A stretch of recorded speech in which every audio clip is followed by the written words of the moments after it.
तो झारखंड के 14 सीटों में से 11 सीटों पर मतदान हो चुका है और उम्मीदवारों के भाग्य का फैसला ईवीएम में कैद हो चुका है। वहीं 11 सीटों पर हुए मतदान पर कांग्रेस ने इंडिया गठबंधन की 11 सीटों पर बढ़त की बात कही है।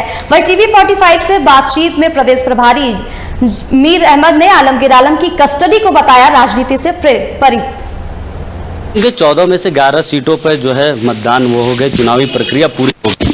बाकी के 3 सीटों पर कांग्रेस एड़ी चोटी लगाई हुई है और जो कांग्रेस प्रदेश के जो प्रभारी हैं गुलाब अहमद मीर, वो लगातार पूरे चुनावी दौर पर पूरे झारखंड पे बने हुए। सर, 14 में से 11 सीटों पे चुनाव हुई प्रक्रिया पूरी होगी।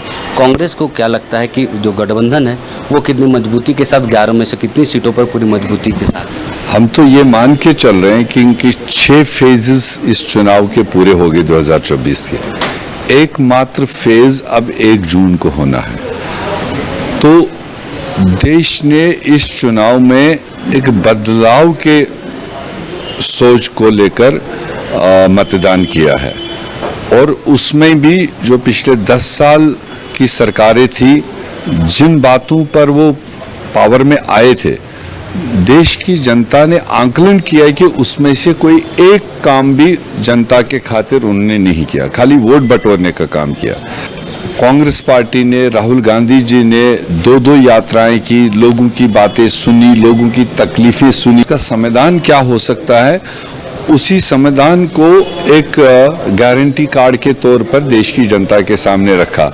Very specific to the point, जिसमें युवाओं के लिए, महिलाओं के लिए, किसानों के लिए, मजदूरों के लिए, पिछड़ों के लिए एक क्रिस्टल क्लियर एक इरादा उन्होंने उसमें दिखाया। उसमें इंडिया गठबंधन बिल्कुल हमारी रिक्वायरमेंट से आगे दिख रहा है।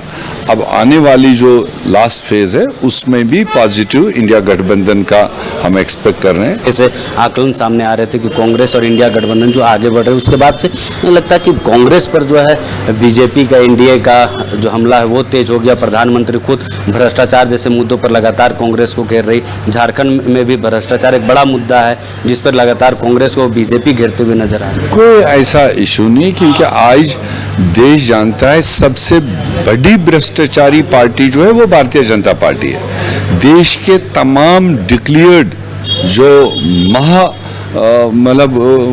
भ्रष्टाचारी है वो मोदी जी के दाएं बाएं हैं। उनको सारी पार्टियों से उठा करके अपनी पार्टी में लिया, पद दिए, पोस्ट दिए, मुख्यमंत्री बनाए, उप मुख्यमंत्री बनाए, एमपी बनाए, एमएलए बनाए।